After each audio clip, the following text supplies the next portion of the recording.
the next part on the program is our team Standardization and Certification. Please, Anja and Sven. Welcome to the talk of the SIG Standardization Certification. My name is Sven. This is Anja. All the applause and criticism for the slides goes to Matthias, who can't be here today, but he was so nice to prepare this. So this is our outline, what we are talking about today. So first, why even do standardization and why do we do certification? Good question maybe for some of you, but I guess most of you hopefully know the answers already. Then some achievements we think we achieved in the past years. Some notable standards, the certificate scopes, and finally our partners who did work on this, and some challenges which we met, and an outlook what's next in the future. So why do you even want to do standardization and certification? That's pretty boring, doesn't it sound like that? Well, there's a problem. We have many cloud offerings from many different vendors, and if you don't standardize something, you have basically nothing. You, as a software vendor or as a customer, every deployment is different, and you have to adapt, and you have the infamous cloud login, right? As it's put here on the slide, too many different deployment targets are as good as none. So let's look at it through a user lens. We want to create one uniform target for independent software vendors that you can target. We want to facilitate and even enable using multiple clouds for users, the famous multi-cloud strategy that is today very complicated because of the lack of standards. You want to use multiple clouds, maybe simultaneously or in sequence. You want to reuse your automation tooling, so your Terraform scripts and your operational procedures as well, right? So, if I have to train my people on every cloud for different products, well, that really doesn't scale that well. And potentially this standardization from the user perspective always also enables federation and maybe even competition with hyperscalers. So let's talk about standardization from the provider's perspective. What does the provider gain with providing a standardized cloud? Well, you have a streamlined process, you have a proven process that's already done by other people in the community. You also have an exchange in the community, and I think that's one of the very, I would say the major benefit is you have a community, you can ask questions, you can ask for help, you can get help, and you can also help other people. And it's also a common help with the labor shortages, because you don't need to train people on your bespoke self-written cloud deployment tool, which is like bug-written 100 lines of bash script or whatever, or Python or YAML. And you can just use standardized tools that hopefully people know already. And if they don't know it, it's at least way easier to train them on that. So why do we want certification for these standards? Well, you need some way to say, we are compliant with the standard. This is very important, of course, also for public tenders, which use this as a denominator.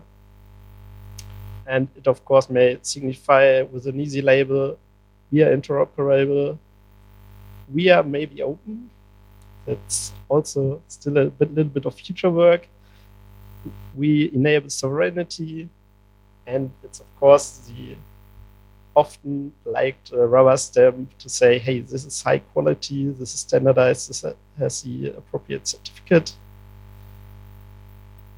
And that's for certification. And now I hand over to Anja. Thanks, Sven.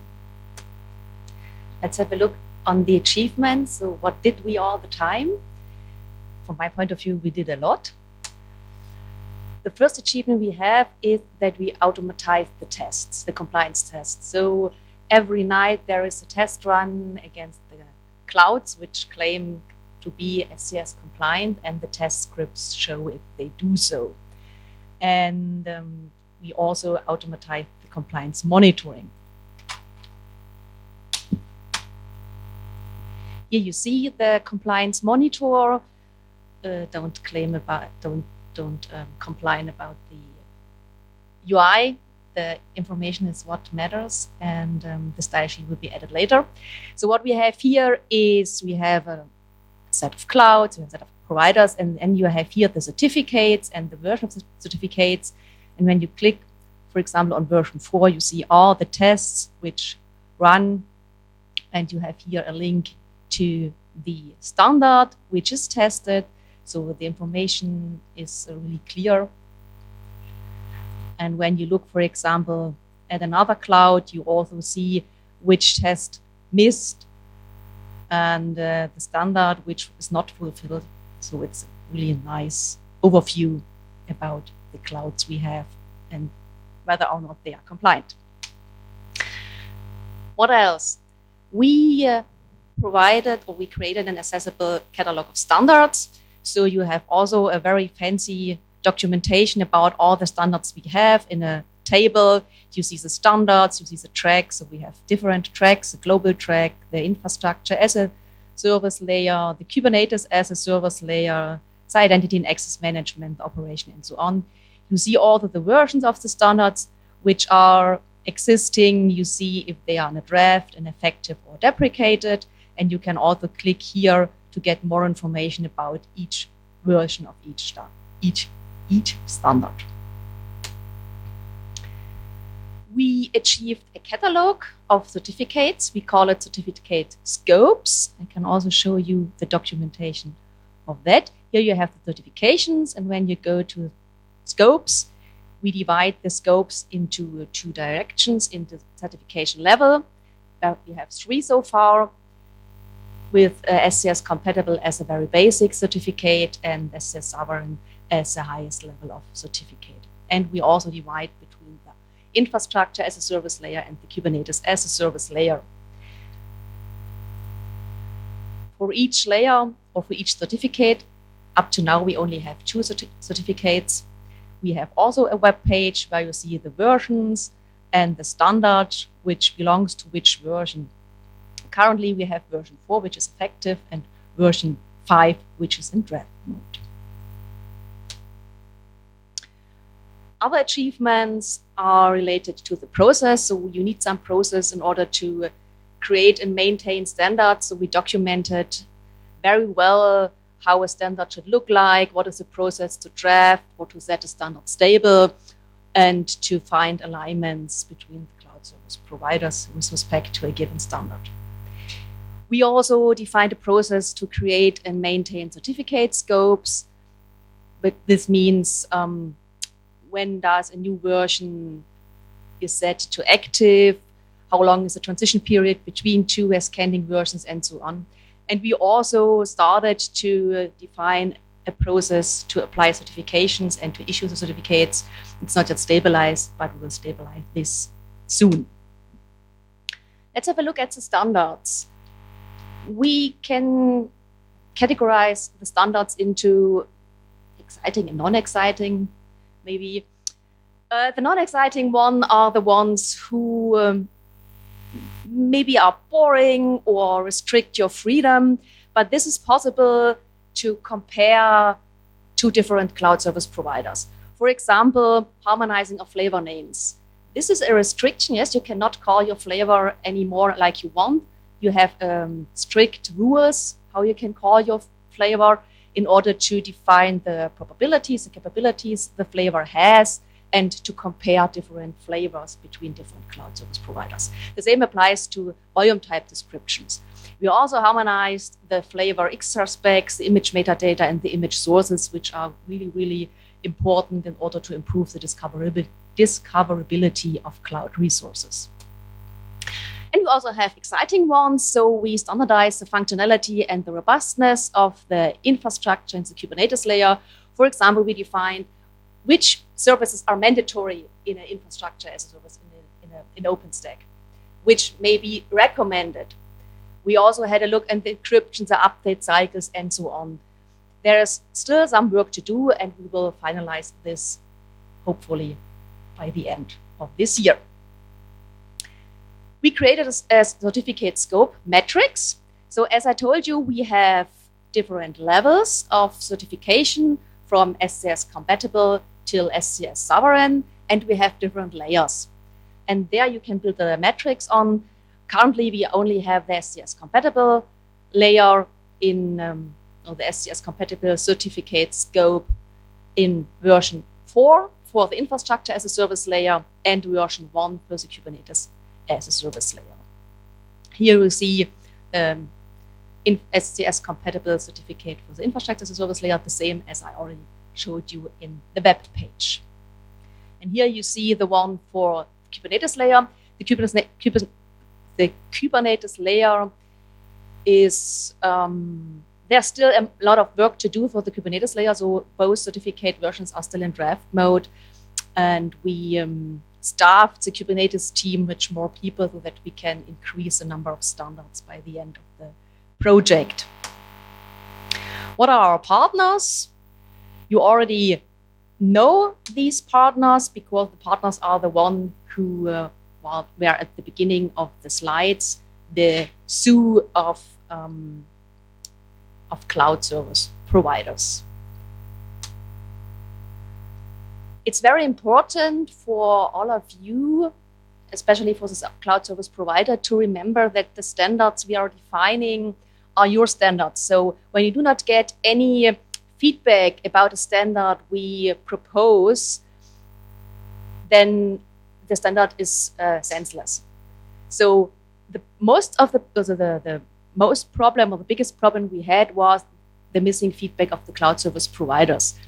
And that's our wish for the future, that you as a cloud service provider take your time, have a review the standards and comment the standards so that the standards are your standard and they work for you. Otherwise, the Sovereign Cloud Stack standards will not work. We finalize the presentation with an outlook and the challenges, and I hand over to Sven. Yeah, so maybe you already noticed what is the issue with standardization? Well, the software, right? The very thing you want to standardize, the standard is nice and theoretical until you try to implement it in software, and then you think, well, this really doesn't work. So OpenStack and Kubernetes, for example, the discoverability, well, we kind of went with workaround first there, right? We standardized the flavor naming. What we really want to achieve in the long term is to be able, to just go to an API and say, hey, I need a flavor with 2 gigabytes of RAM and maybe a GPU or whatever. And now please give me some flavor. I don't care about any name at all. I just care that my workload runs, right? But turns out that's not so easily possible. So currently there's still some work ongoing and making OpenStack flavors more discoverable via API and via standardized metadata. But, well, the software just isn't there where we really want it to be. Yeah. And, well, the same applies more or less to Kubernetes. I would say Kubernetes is still way more a moving target than OpenStack because it's, of course, rather still new, but I guess it's also already now 10 years old, I guess. Some weeks ago, I guess there was a birthday party for that. And yeah, well, that's one of the main first challenges that were met on the road. The software doesn't do always what the standard wants, and then we need to adapt.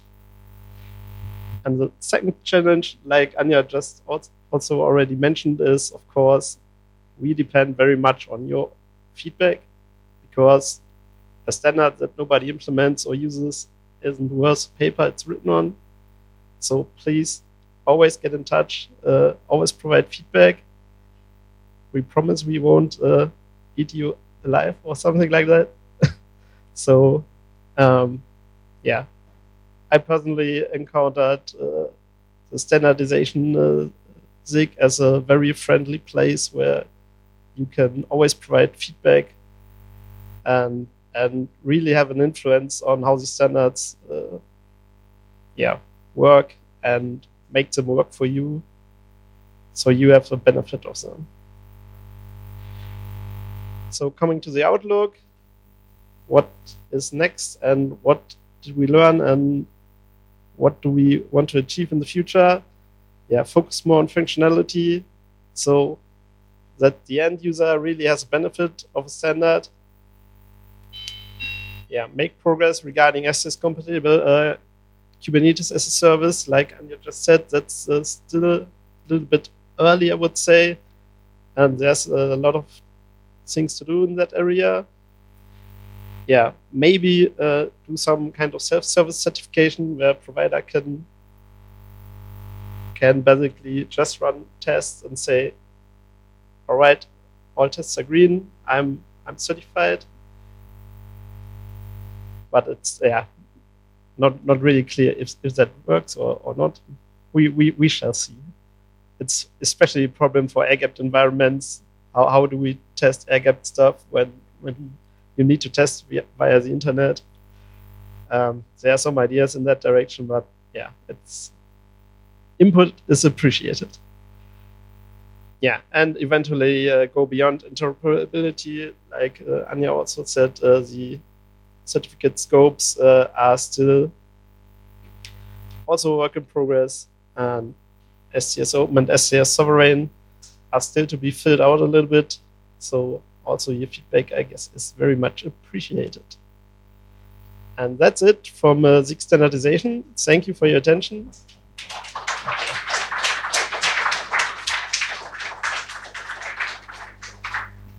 I mean, when we started to do the certification, we very much always had in mind that we want users to be able to run a test suite, look at the results, know whether they're compliant, and then base the certificate on that. And you just said this is one of the goals we still need to achieve. So what is currently missing? That's a good question. That's a good question.